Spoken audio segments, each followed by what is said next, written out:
अब last class में हम लोगों ने डिस्कस किए थे दो methods, FIFO method first in first out और LIFO method last in first out. तो अब थर्ड मेथड पे चलेंगे जिसका नाम है पीरियोडिक वेटेड एवरेज मेथड। तो इसमें आपको वर्ड में पीरियोडिक वेटेड एवरेज नज़र आ रहा है, यानी कि हमने एक एवरेज कॉस्ट निकालनी है। तो पीरियोडिक वेटेड एवरेज जो है वो एक बहुत ही सिंपल सा मेथड है। उसमें आपने एक एवरेज कॉस्ट पर यूनिट निकालनी है, ठीक है। और एवरेज कॉस्ट पर यूनिट का जो भी आंसर आएगा उस आंसर पे जो है ना आपने इश्यूज को वैल्यू करना है, ठीक है। अब एवरेज कॉस्ट पर यूनिट आपने कैसे निकालनी है, उसका तरीका ये है कि टोटल वैल्यू ऑफ यूनिट्स, ठीक है, टोटल वैल्यू ऑफ यूनिट्स के आपके पास जो महीने में यूनिट्स थे उनकी टोटल वैल्यू कितनी थी और टोटल यूनिट्स कितने थे। इनको आप आपस में डिवाइड करेंगे तो आपके पास कॉस्ट पर यूनिट आ जाएगी। अब टोटल वैल्यू ऑफ यूनिट्स का मतलब क्या है कि आपके पास जो यूनिट्स थे उनकी क्या वैल्यू थी। तो पूरे महीने में अगर मैं गौर करूं तो आपके पास ओपनिंग इन्वेंट्री 500 थी, उसकी वैल्यू थी 1250, ठीक है। तो 1250 ये आ गया। फिर आपके पास रिसीट्स थे या 4 जनवरी के, उनकी वैल्यू थी 2750। फिर उसके बाद 11 जनवरी के रिसीट्स थे जिसकी वैल्यू थी 4480। देन आपके पास 18 जनवरी की रिसीट्स थी जिसकी वैल्यू थी 3480। देन आपके पास फिर 25 जनवरी की वैल्यू थी 4350, ठीक है। सिंपल सा तरीका है कि जितनी आपके पास ओपनिंग इन्वेंट्री है और जितने भी रिसीट्स आपको पूरे महीने में आ रहे हैं उनकी वैल्यू को ऐड कर दें और उनके रेलिवेंट यूनिट से डिवाइड कर दें। तो यूनिट्स 500, 1000, 1600, 1200 और 1500 हैं। तो 500 प्लस 1000 प्लस 1600 प्लस 1200 प्लस 1500, तो ये है कॉस्ट पर यूनिट निकालने का तरीका। मैं इसको ऐड करके डिवाइड करता हूँ तो मेरे पास कॉस्ट पर यूनिट आ जाएगी 2750 प्लस 4480 प्लस 3480 प्लस 4350, 16310। और टोटल यूनिट्स जो है मेरे पास वो हैं 4800 यूनिट्स।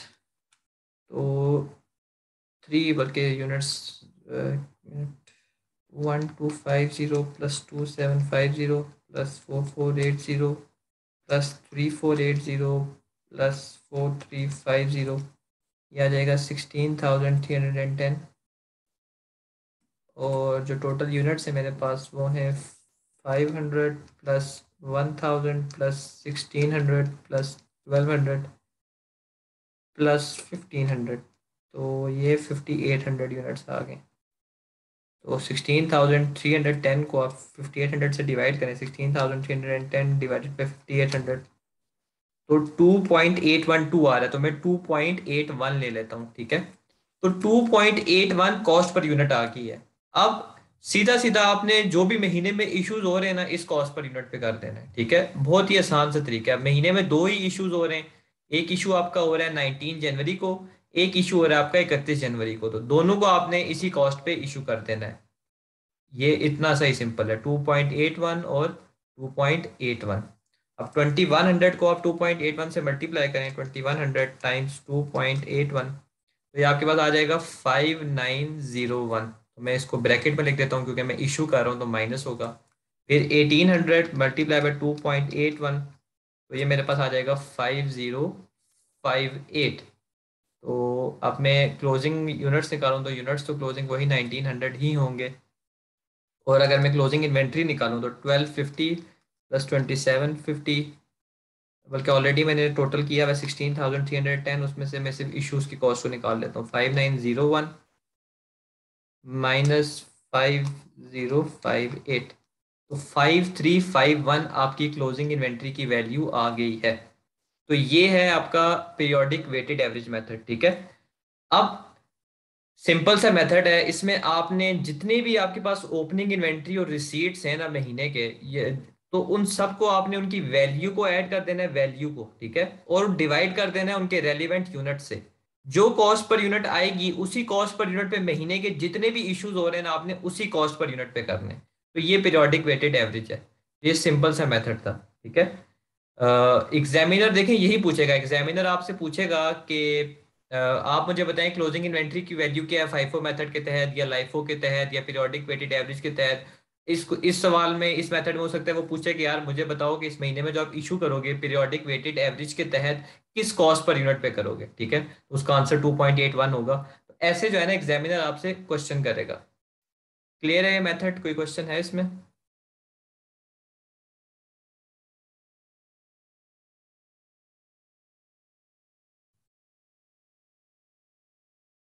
सही है।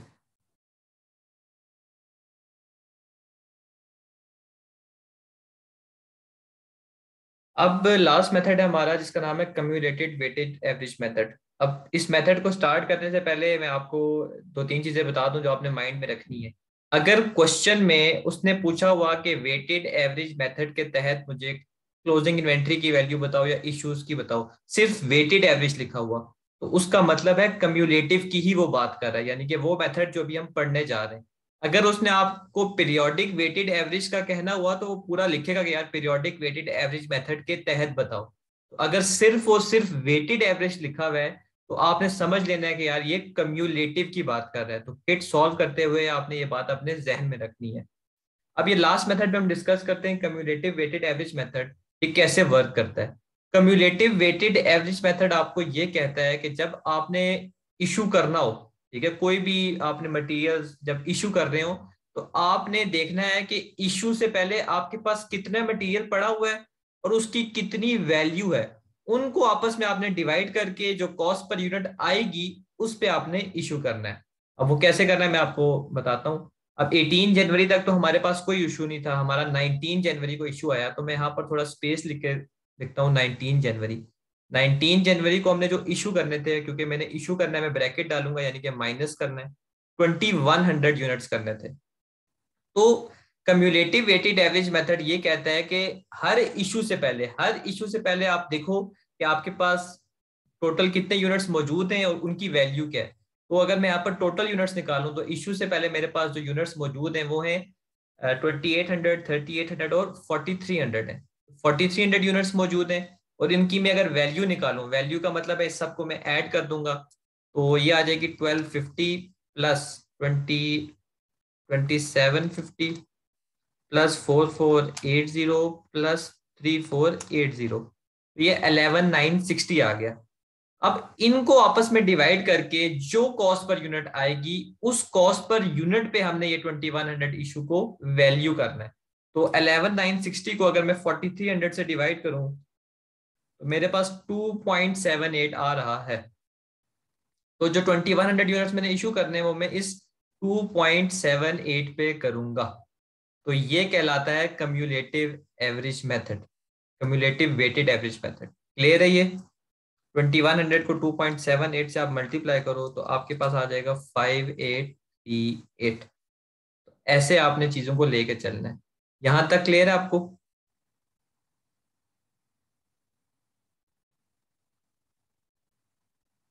उसके बाद 25 जनवरी की हमारे पास रिसीट आ रही है।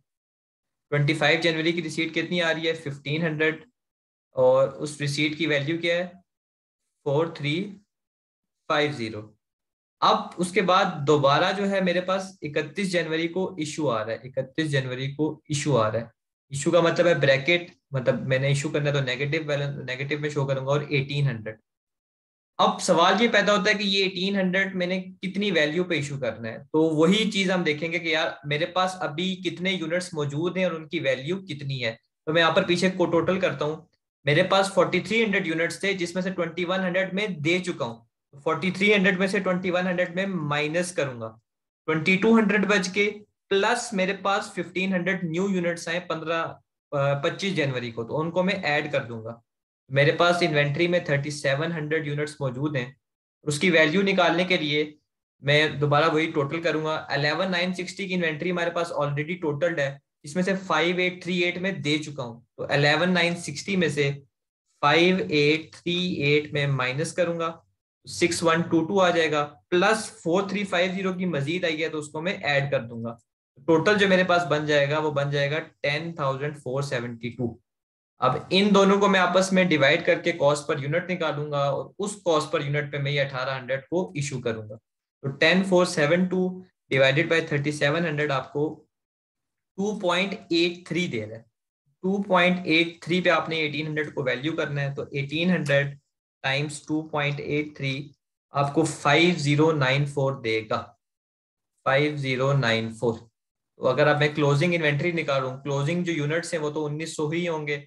अब क्लोजिंग इन्वेंट्री की अगर मैं वैल्यू निकालूं तो ऊपर से टोटल करने की जरूरत नहीं है, क्योंकि हम टोटल साथ साथ करते हुए आ रहे थे। तो सीधा बस 10472 में से आप 5094 को माइनस कर दें, तो 10472 माइनस दिस थिंग, तो 5378 आ गया है। ये आपकी क्लोजिंग इन्वेंट्री की वैल्यू है। हर मेथड से क्लोजिंग इन्वेंट्री की वैल्यू डिफरेंट आ रही थी। ये मेथड थोड़ा बाकियों के मुकाबले में ट्रिकी है। ये ऐसे वर्क करता है कि हर इशू से पहले आपने देखना है कि ऑलरेडी इन्वेंट्री में कितने यूनिट्स मौजूद हैं और उनकी कितनी वैल्यू है। उनको आपस में डिवाइड करना है और जो कॉस्ट पर यूनिट आएगी उस कॉस्ट पर यूनिट पे आपने इन्वेंट्री को वैल्यू कर देना है। तो ये हमारा जो प्राइसिंग इशू था वो डन हो गया। बहुत ही इंपॉर्टेंट एरिया है एग्जाम का। कोई क्वेश्चन है तो आप पूछ लें।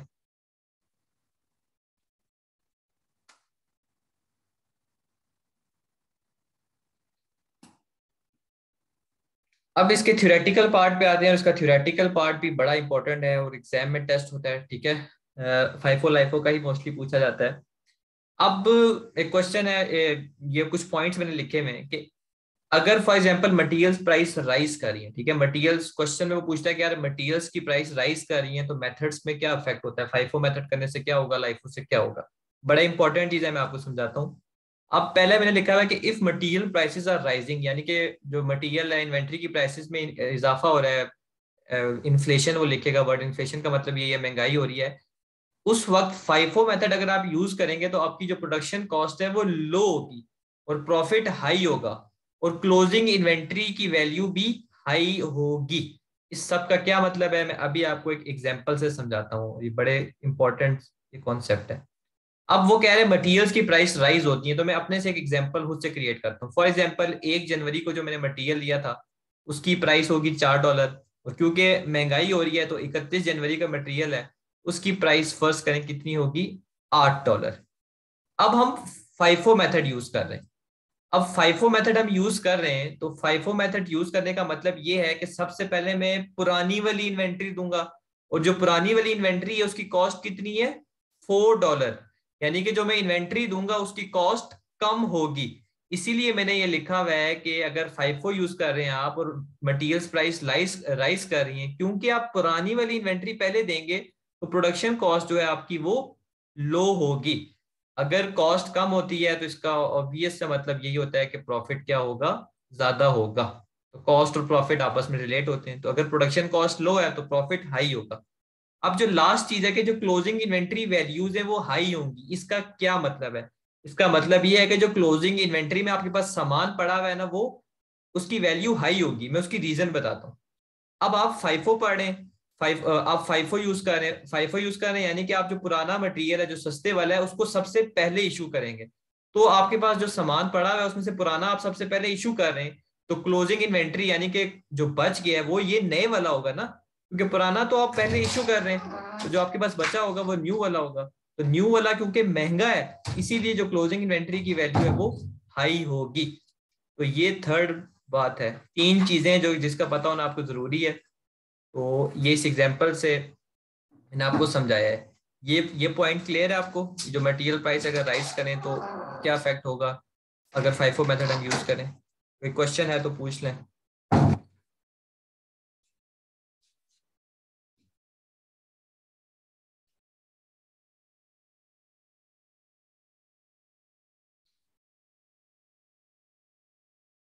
इसके बाद अगर मटेरियल्स की प्राइस गिर रही हो, ठीक है, ये LIFO LIFO method will give lower production cost. अगर ये उसी के मैंने ऑपोजिट बात कर दी है, ठीक है, ये वाइस वर्सा सिचुएशन है। अगर प्राइसेस फॉल कर रही हो तो क्या होगा।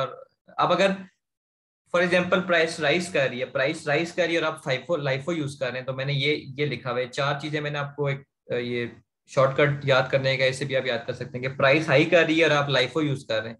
लाइफो का मतलब है कि जो लेटेस्ट चीज है आप वो पहले दे रहे हैं, यानी कि ये जो लेटेस्ट पड़ी है प्राइस, जो मटेरियल पड़ा हुआ है वो आप पहले दे रहे हैं। तो लेटेस्ट जो मटेरियल है उसकी कॉस्ट ज्यादा है तो इसलिए प्रोडक्शन कॉस्ट ज्यादा होगी।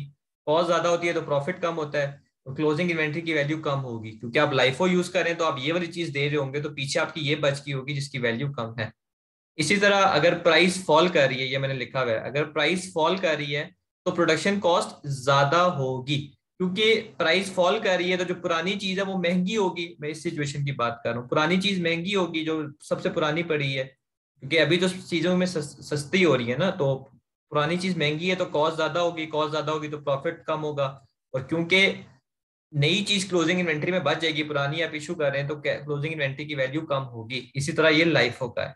तो ये एक बड़ा इंपॉर्टेंट पॉइंट है जो आपको पता होना चाहिए सबको, ठीक है। तो ये थियोरेटिकल पॉइंट ऑफ व्यू से बहुत इंपॉर्टेंट है।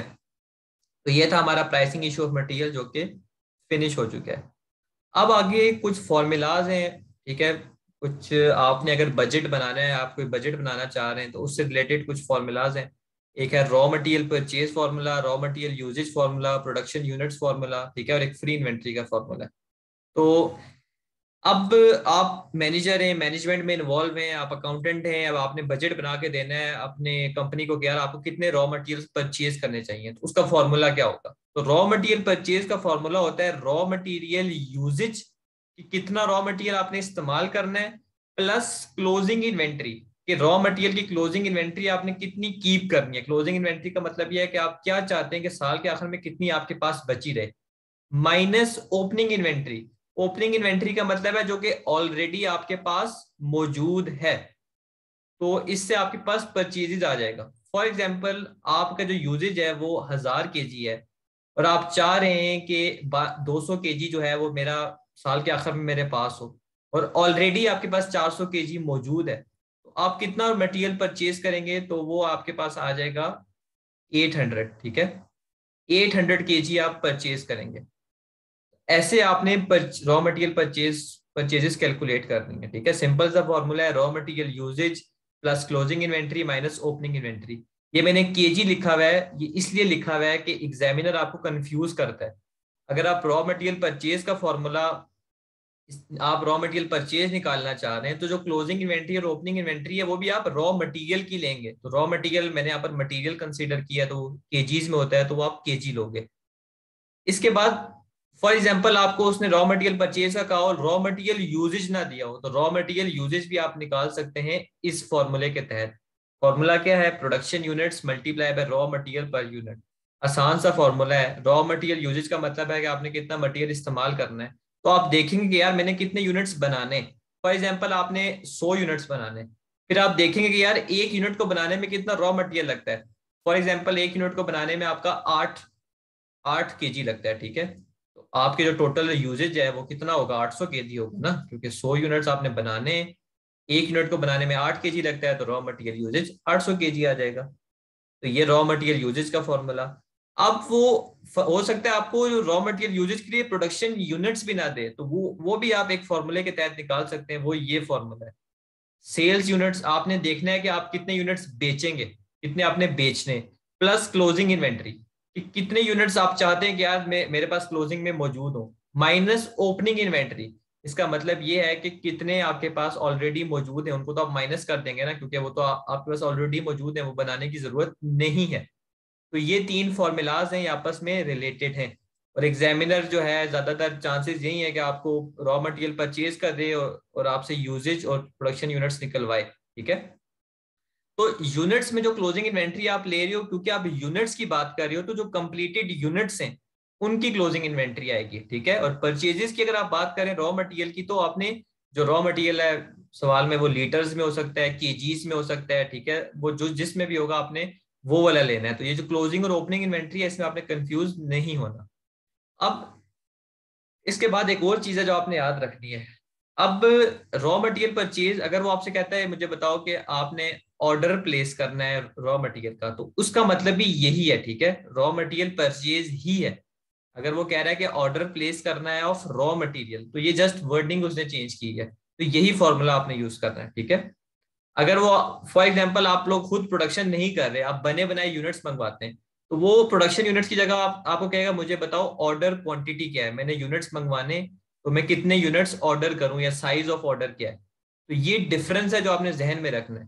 प्रोडक्शन यूनिट्स का मतलब ये होता है कि आप अगर खुद बना रहे हो, ऑर्डर क्वांटिटी वो तब यूज करेगा वर्ड कि आप खुद मैन्युफैक्चर नहीं करते, आप बाहर से मंगवाते हो बने बनाए और आगे सेल करते हो।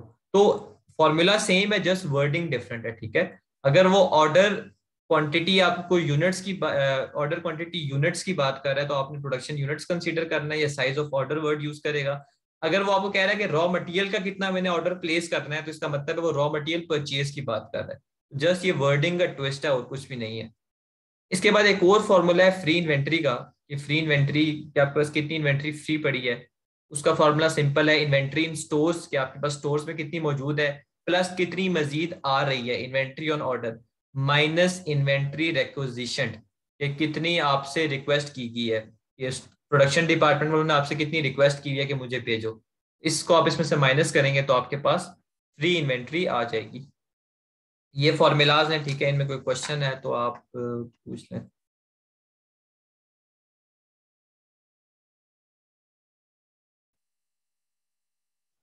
कोई क्वेश्चन है तो यू कैन आस्क। सही है, लास्ट चीज है इस चैप्टर की, इसके बाद ये चैप्टर फिनिश है, मटेरियल अकाउंट। वैसे तो आपने एक चीज याद रखनी है कि क्योंकि आप मैनेजमेंट अकाउंटिंग पढ़ रहे हैं, ठीक है, तो ये इसमें डबल एंट्रीज के टेस्ट होने के चांसेस बहुत कम है, लेकिन नेवरदलेस आ सकती है। तो डबल एंट्री अगर आ जाए तो आपने कैसे रिकॉर्ड करनी है, ठीक है। तो सिंपल सा मटेरियल अकाउंट मैंने बनाया है आपके सामने, इसको आप स्टोर्स अकाउंट भी कह सकते हो, ठीक है। वो स्टोर्स अकाउंट के नाम से भी आपको बता सकते हैं, ठीक है, एक ही बात है। तो मटेरियल क्योंकि आपका एसेट है तो डेबिट पे ओपनिंग बैलेंस आएगा, प्लस पेबल्स, पेबल्स या परचेजेस। देखिए परचेज, जो चीज आपके स्टोर्स में आ रही है ना उसको आपने डेबिट साइड पे लिखना है, और जो चीज स्टोर से जा रही है उसको आपने क्रेडिट साइड पे लिखना है। सिंपल सा रूल है, ठीक है। तो ओपनिंग मटेरियल, मटेरियल आपका एसेट एसेट है, ओपनिंग बैलेंस डेबिट पे आएगा, क्लोजिंग क्रेडिट पे आएगा। फिर अगर आपने कोई चीज परचेज की होती है क्रेडिट पे तभी पेबल्स आता है, तो पेबल्स इसलिए डेबिट पे आ रहा है। पेबल्स क्या शो कर रहा है कि आपने चीज परचेज की है, तो अगर चीज आपने परचेज की है तो वो स्टोर्स में आएगी, इसलिए वो डेबिट पे है। फिर रिटर्न टू स्टोर्स, हमने बात की थी कि कभी कभार स्टोर्स पे रिटर्न आ जाती हैं चीजें, प्रोडक्शन डिपार्टमेंट वाले भेज देते हैं, ठीक है। तो वो भी क्योंकि स्टोर्स में आ रहा है तो वो इस साइड पे आएगा। बाकी जो चीज स्टोर से जा रही है वो क्रेडिट साइड पे आएगी, ठीक है, टी अकाउंट में। Work in progress, work in progress का भी मैंने आपको मतलब बताया था कि जो आपने मटेरियल प्रोडक्शन डिपार्टमेंट में भेज दिया जिस पे काम हो रहा है तो स्टोर से वो चला गया है, तभी तो वर्क इन प्रोग्रेस कहता है ना, तो वो क्रेडिट पे आया। सप्लायर को आपने कोई सामान वापस कर दिया, स्टोर्स में आया था आपको, आपने रिटर्न कर दिया तो वो क्रेडिट पे आ गया। बाकी ओवरहेड्स, ओवरहेड्स का मतलब क्या होता है, इनडायरेक्ट कॉस्ट, ठीक है, तो वो भी आप अगर स्टोर से बाहर जा रही है, स्टोर से बाहर इनकर हो रहे हैं तो वो क्रेडिट साइड पे आएंगे। ये प्रोडक्शन ओवरहेड्स हो सकते हैं, बाकी आपके सेलिंग ओवरहेड्स या जो भी हो तो ये क्रेडिट साइड पे आते हैं। डबल एंट्री का आसान सा तरीका, जिसने FA1 पढ़ा हुआ उसको पता होगा, जिसने नहीं पढ़ा हुआ वो बस एक चीज याद रखे कि टी अकाउंट के ऑपोजिट एंट्री होती है। अब अगर मैं एक और चीज मैं आपको बता देता हूँ, अगर आपने डायरेक्ट कॉस्ट को रिकॉर्ड करना है, ठीक है, फॉर एग्जांपल आपने डायरेक्ट मटेरियल को रिकॉर्ड करना है, तो डायरेक्ट मटेरियल जो है वो आपके वर्क इन प्रोग्रेस अकाउंट में जाता है। और अगर आप इनडायरेक्ट मटेरियल को रिकॉर्ड करना चाह रहे हो, इनडायरेक्ट मटेरियल जो है आपका हमेशा आपने याद रखना है कि वो ओवरहेड्स, प्रोडक्शन ओवरहेड्स के अकाउंट में जाता है, प्रोडक्शन ओवरहेड्स, ठीक है। तो ऐसे जो है आपने करना है। तो ये था आपका मटेरियल का चैप्टर। MA1 में यही चीजें, बस इससे ज्यादा MA1 में कोई चीजें नहीं है। बाकी जो इसके बाद नेक्स्ट क्लास होगी, नेक्स्ट लेक्चर जो होगा उसमें हम एग्जामिनेशन किट इसकी डिस्कस करेंगे। एग्जामिनेशन किट में हम जो है जितने भी क्वेश्चंस हैं इसके वो डिस्कस करेंगे। अब आपने ये करना है कि इस रिकॉर्डिंग को जो है आपने अच्छे तरीके से देखना है, कॉन्सेप्ट को समझना है, देन एग्जाम किट को खुद से प्रैक्टिस करना है। पहले आप एग्जाम किट खुद से किया करें, फिर आप जो है ना रिकॉर्डिंग देखा करें, इससे ज़्यादा आपको फायदा होगा। डायरेक्ट रिकॉर्डिंग देखने से आपको कोई फायदा नहीं होगा, वो क्वेश्चंस आपके वेस्ट होंगे।